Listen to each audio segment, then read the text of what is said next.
Hello hi welcome to my YouTube channel home science Darpan में आप सभी का वेलकम है। आप लोग कैसे हैं? आई होप आप सभी बहुत अच्छे होंगे, बेहतर होंगे और अपनी स्टडी कर रहे होंगे। तो आपकी स्टडी कैसी चल रही है?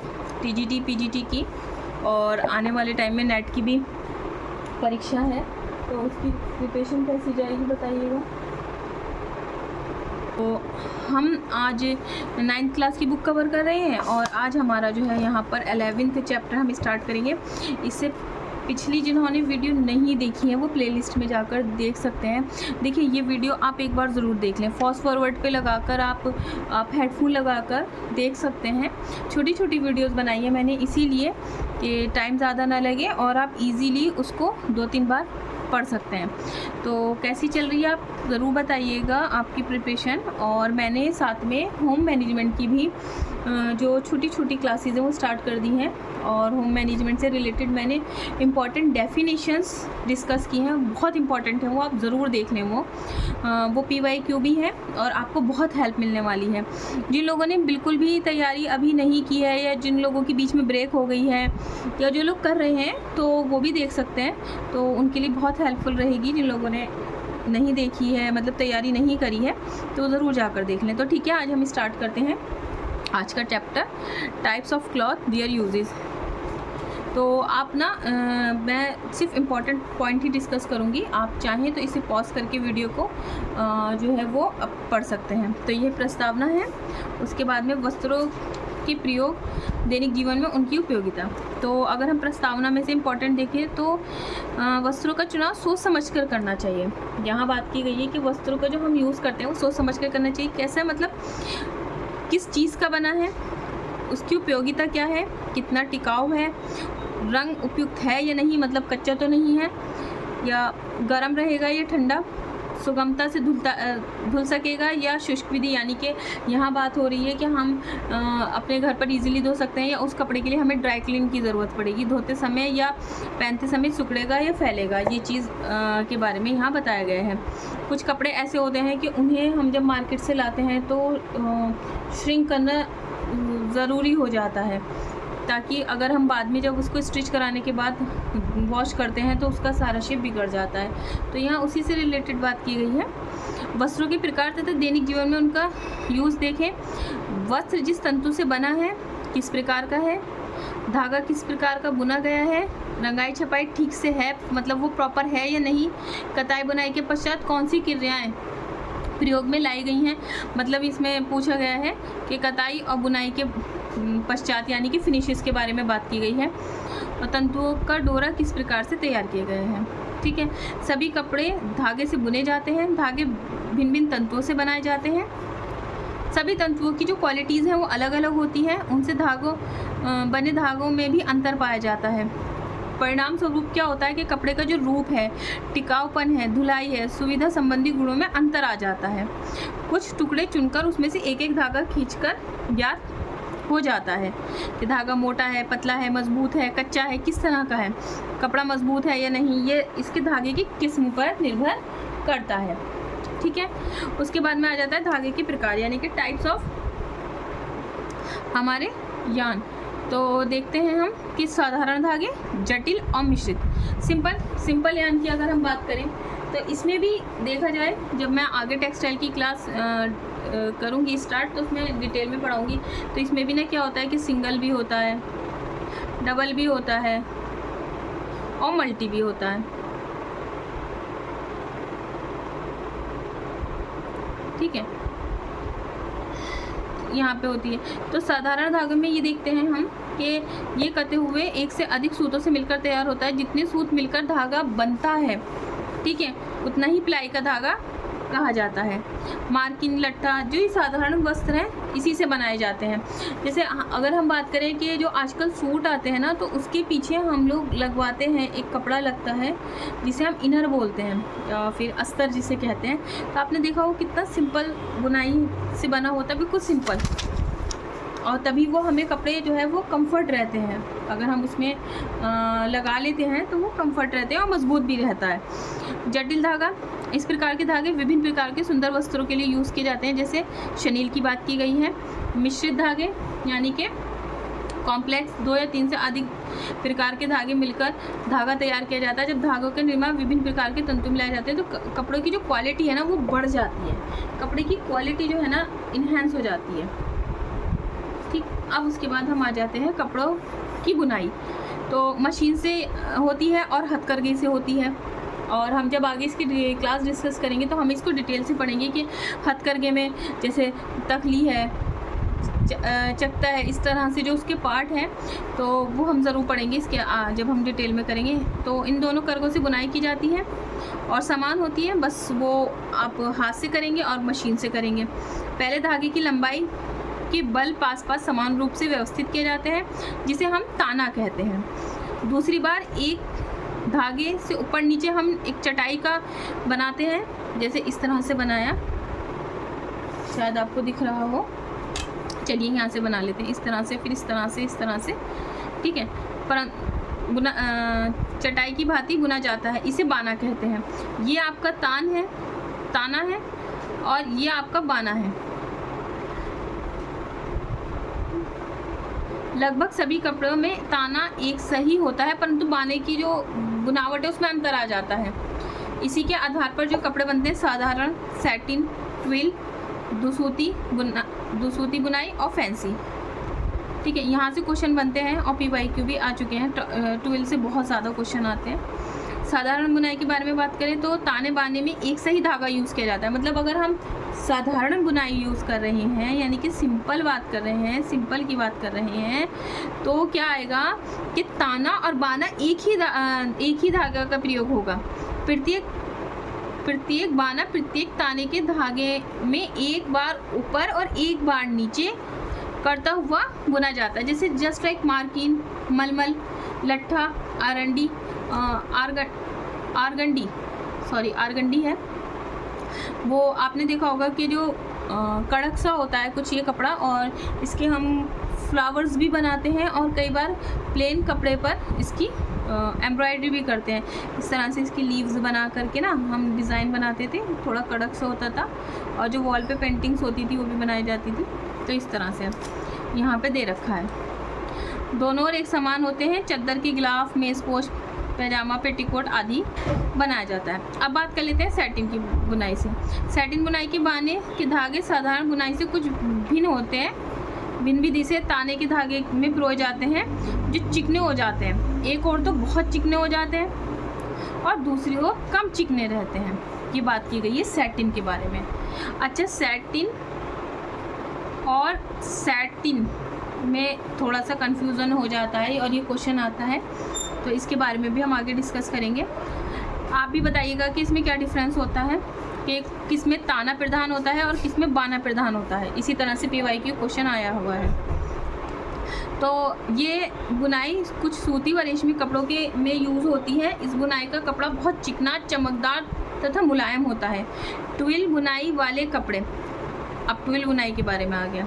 ऐसे कपड़े में बाने के धागे को बारी बारी ताने के ऊपर नीचे डाला जाता है और कपड़े पर तिरछी धारियाँ बन जाती है, और इससे जो तैयार कपड़ा होता है वो क्या कहलाता है, सर्ज कपड़ा कहलाता है। क्या कहलाता है, सर्ज कपड़ा कहलाता है। अब उसके बाद आ जाती है बास्केट बुनाई। इन्हें दो सूती बुनाई वाले कपड़े भी कहा जाता है, कहते हैं। इनमें से दो सूत पर नीचे से बाने की एक या अधिक धागे मिलाकर पिरोया जाता है और नमूने तैयार किए जाते हैं। अच्छा, उपयुक्त सैटिन, ट्विल, बास्केट बुनाई, टेरी क्लॉथ, वेलवेटीन और कॉर्डुरॉय, जाली के आदि के कपड़े भी शामिल हैं। सादी बुनाई की बात करें, सिंपल बुनाई के कपड़े, सादी बुनाई के कपड़े जो हैं वो मखमल, नैनसुक, chiffon, linen, organdie, lawn, taffeta, voile, लट्ठा है। सजावटी बुनाई के कपड़े, इन बुनाइयों के लिए करघे में अतिरिक्त पुर्जे लगाए जाते हैं। एक तो हम कर रहे हैं कि सिंपल बुनाई, लेकिन अगर हम चाहते हैं कि हम अपना थोड़ा कपड़ा फैंसी बनाएं तो अटैचमेंट में हमें अतिरिक्त पुर्जे लगाए जाते हैं। फैंसी आकृति डिज़ाइन बुनाई कहते हैं। मखमल, कॉर्डुरॉय, वेलवेटीन, टेरिका सजावटी बुनाइयों के उदाहरण हैं। निटिंग बुनाई से बने कपड़ों के पश्चात निटिंग से भी बने वस्त्र आते हैं। जो हम मम्मी लोग नहीं होती, वो सिलाई से जब वो घर पर बुनाई की जाती है। इसमें फंदे में से फंदे निकालकर बुना जाता है। हाथ से की गई निटिंग, मशीन से की गई निटिंग, फंदे में से फंदे निकालकर बुना जाता है। हाथ से की गई निटिंग मशीन से की गई निटिंग से ज़्यादा मुलायम होती है। मशीन की निटिंग बने वस्त्र 2 भागों में बांटा जाता है। अब इसको भी हम 2 भागों में डिवाइड कर लेते हैं, वेफ्ट और वार्प। इसमें गोलाई में एक ही धागे से निटिंग की जाती है। स्वेटर, हाईनेक, गला जो बनता है, मशीन का उपयोग भी हाथ की निटिंग की तरह ही किया जाता है। और वार्प निटिंग में इस विधि में प्रत्येक फंदे के लिए पृथक धागा लिया जाता है। ये विधि मशीन से ही संभव है। अगर हम यहाँ बात करेंगे तो ये विधि जो है वो मशीन से ही संभव है। बनियान, स्वेटर, कार्डिगन, लेस, नेट विधि द्वारा ही तैयार किए जाते हैं। कपड़ा बनाने की अंतिम क्रिया। जब कपड़ा बुन लिया जाता है तब उसमें कई प्रकार की रासायनिक क्रियाएं, कुछ गुण पैदा किए जाते हैं जिससे वह भारी हो सके, सिकुड़े नहीं, कपड़ा कड़ा चमकदार हो जाता है, वस्त्र को कीड़े न लगे, पानी कम सोखता है। उसके बाद में अब आ जाते हैं हम अंतिम क्रिया आधार के मुख्य, सनफ्राइज्ड। इस प्रकार के वस्त्र एक ही प्रकार से भाप द्वारा इस प्रकार फैलाए व ताने जाते हैं कि वस्त्र सदा के लिए सिकुड़ता है। ये क्रिया केवल सूती कपड़ों पे ही की जाती है। मर्सराइज, ये सूती वस्त्र कास्टिक पोटास के घोल में धोए या सुखाए जाते हैं। इस प्रकार का कपड़ा अधिक चमकदार, मजबूत व रंग सरलता से चढ़ जाता है। आरगंडी के जो कपड़े होते हैं, इस वस्त्र में विशेषता होती है कि नवीनता ग्रहण किए रहते हैं, अंत तक वस्त्र कुरकुरे रहते हैं, मांड लगाने की आवश्यकता नहीं होती है। मैंने आपसे कहा था ना कि वो बिल्कुल हार्ड से रहते हैं, तो ये वही वाली यहाँ पर बात हुई है। Crease resistant. अंतिम क्रिया ऐसी क्रिया में प्रयोग किया जाता है जिससे कपड़ा मुड़ने पर सिलवट नहीं पड़ती है। कृत्रिम अकृत्रिम तंतुओं पर वस्त्रों पर की जाती है, जैसे लिनन और रेयॉन। तो यहाँ अगर आपसे क्वेश्चन किया जाए कि किन पर की जाती है, तो लिनन और रेयॉन पे। श्रिंक प्रूफ, वह कपड़ा धोने के बाद भी नहीं सिकुड़ता है। कुछ रेयान के रीलों से ये कुछ रासायनिक पदार्थों का प्रयोग करके सिकुड़ने से इसको मुक्त कर दिया जाता है। इसको मतलब ये सिकुड़ेगा नहीं, इसे फ्री कर दिया जाता है। फिर आगे साइज्ड। सूती कपड़े थोड़े भारी हो जाते हैं, इसलिए मांड का प्रयोग किया जाता है। इससे वस्त्र में चमक आ जाती है और कपड़े में 2-4 बार धुलते ही मांड निकल जाता है। ब्लीच के बारे में, सफ़ेदी के लिए। क्लैडर्ड, सूती वस्त्र चमक और कड़ापन लाने के लिए। रंगा हुआ, छपाई के बारे में। एम्बोस्ड, यानी कि 2 रोलरों के बीच निकालकर उस पर नमूना या डिज़ाइन उभारना। और नैप, फूला व मुलायम हो जाता है। ठीक है, ये हमने देख लिया। उसके बाद वस्त्र की रंगाई और छपाई के बारे में देख लेते हैं। प्राथमिक रंग 3 है, ये मल्टी टाइम रिपीटेड PYQ है। ठीक है, लाल, पीला और नीला। फिर इन्हीं से हम द्वितीय रंग बनाएंगे, फिर उससे तृतीय, इस तरह से ही बनता चला जाएगा। इन रंगों को आपस में मिलाने से अन्य रंग मिलते हैं और गहरा हल्का होता है, यानी कि टिंट शेड के बारे में बात की गई है कि हम वाइट मिलाते जाएंगे तो क्या होगा, ब्लैक मिलाते जाएंगे उस कलर में तो शेड बनता जाएगा। इसमें किसी काले रंग में कम तथा अधिक मिलाने पर हल्के गहरे शेड सफ़ेद मिलावट में मिलाकर हम टिंट बनाते हैं। कपड़ा जिस प्रयोजन के लिए बुना जाए उस समय के शेड या टिंट पर भी ध्यान रखना चाहिए, यहाँ इस बारे में बात की गई है। उसके बाद में ठप्पे या ब्लॉक से जो छपाई है ना, वो ठप्पे, ब्लॉक, रोलर, राजस्थान की छपाई, सागनौरी छपाई, बाटिक कला, जो बाटिक की छपाई है उसके बारे में बात यहाँ हुई है। छपाई कपड़ों को आकर्षक बनाती है। देखिए ये चीज़ ना सब PYQ है, तो अगर आपने नोट्स नहीं बनाए हैं तो वहाँ आप इसको नोट कर लें, और अगर आपके पास नोट्स हैं तो वो ठीक है, और जिनके पास नोट्स नहीं वो प्लीज़ अपने नोट्स बनाकर उसमें यहाँ मेंशन कर सकते हैं। गृह में प्रयोग आने वाले कपड़े, जैसे हम क्या, चादर, तकिए जो पिलोज होते हैं, तौलिए, जिसपे तौलिए में किस तरह की बुनाई होती है, कट अनकट। ठीक है, बताइएगा आप कमेंट बॉक्स में ज़रूर बताइएगा। मेज़पोश, नैपकिन, सोफ़े के गिलाफ, पर्दे और झाड़न, चादर व तकिए। तो इसमें हम देखेंगे कि लट्ठे या मार्किन के भी चादर गिलाफ बनाए जा सकते हैं। तो इन्होंने बात करी है कि मजबूत मोटा होना चाहिए, कपड़े गंदे भी जल्दी हो जाते हैं तो हर सप्ताह धोना चाहिए। तो मिले चादरों के लिए विशेष कपड़ा तैयार किया जाता है, अपेक्षाकृत महंगा होता है। ठीक है, तौलिए फंदेदार रोएदार टर्किश तौलिया। उसके बाद में सादी बुनाई की फंदेदार। आजकल तौलिए बड़े सुंदर डिज़ाइन नाप विभिन्न प्रकार के बन रहे हैं। आजकल बड़ी बड़ी मिलों ने अपने तौलिए सेट 3 नापों में बनाए हैं जो बहुत सुंदर होते हैं, महंगे होते हैं। फंदेदार तौलियों की बुनाई अधिक ऐंठन नहीं दी जाती है, या अधिक ऐंठन होगी तो तौलिया बड़ा हो जाएगा, पानी सोखने की क्षमता कम हो जाती है। फंदे भी एक दूसरे के पास होने चाहिए, धागे में बल कम हो जाता है। सादी में फंदेदार तौलिए सस्ते होते हैं, रुई के बनते हैं, वर्षा ऋतु में शीघ्र सूख जाते हैं। इनकी क्वालिटी क्या है, ये शीघ्र सूख जाते हैं।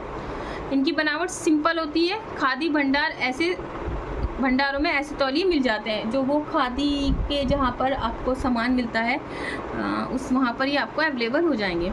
मेज़पोश और नैपकिन के बारे में, मेज़पोश के लिए लिनन पॉलिस्टर मेज़पोश का प्रयोग किया जाता है। सोफ़े के लिए जो सिकुड़न मुक्त होना चाहिए, और तख्तपोश और इसके बारे में बात हुई है।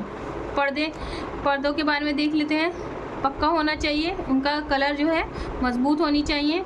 लटकाव जो ड्रेप है सुंदर होना चाहिए। डिज़ाइन रंग व्यवस्था में मेल खाते होना चाहिए। ठंड व धूप से बचने के लिए पर्दों का कपड़ा मोटा होना चाहिए। दोहरे पर्दों का प्रयोग किया जा रहा है तो महीन और मोटे पर्दे रंग डिज़ाइन में भी मेल होना चाहिए। खादी के कपड़े के पर्दे के लिए अधिक जो पर्दा होता है ना वो अधिक ज़्यादा मतलब बेटर रहता है। झाड़न मजबूत कपड़ा होना चाहिए और मुलायम और रोए ना हो। उसके बाद में हमारा ये चैप्टर ऑलमोस्ट फिनिश हो गया है। हम थोड़ा सा इसका इंपॉर्टेंट पॉइंट देख लेते हैं कि धागे के प्रकार। देखिए यहीं हम रिवीजन कर लेते हैं, फिर हमारा चैप्टर यहीं पे हमें लर्न भी हो जाएगा हैंड टू हैंड। धागे के प्रकार साधारण, जटिल और मिश्रित। उसके बाद में साधारण में क्या है, एक से अधिक सूत को मिलाकर तैयार किए जाते हैं। ठीक है, और इसे हम प्लाई धागा कहते हैं। प्लाई किसे कहते हैं, हम साधारण को कहते हैं। ठीक है, कपड़े की बुनाई के प्रकार साधारण, सैटिन, ट्विल, 2 सूती, फैंसी बुनाई। मार्किन, मलमल, लट्ठा किसके उदाहरण हैं, साधारण के। सैटिन बुनाई सूती रेशमी कपड़ों के लिए प्रयोग किया जाता है। इसमें बुनाई हुआ कपड़ा चिकना, चमकदार तथा मुलायम होता है। कपड़े में छपाई अनेक प्रकार से की जाती है, जैसे जस्ट लाइक ठप्पे हो गए, ब्लॉक हो गए, रोलर हो गए, राजस्थान की छपाई है, सागानौरी है, और सागानेरी और बाटिक। कपड़ा बनाने के लिए अंतिम प्रक्रिया सनफ्राइज, मर्सराइज और क्रीज रेजिस्टेंट और मॉथ फ्री, और आपको बहुत सारी इसमें फिनिशिंग होती हैं जो मैं आपको आगे कराऊंगी। तो ये हमारा चैप्टर हो गया है फिनिश, आप देख सकते हैं।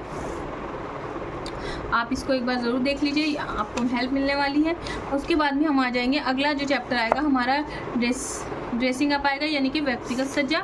तो आप चैनल से ज़रूर जुड़े रहें, हमारी ये बुक ऑलमोस्ट कवर होने वाली है।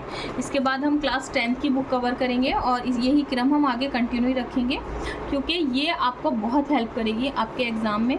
और जिन लोगों ने चैनल जिन्होंने सब्सक्राइब नहीं किया है तो please subscribe channel and like.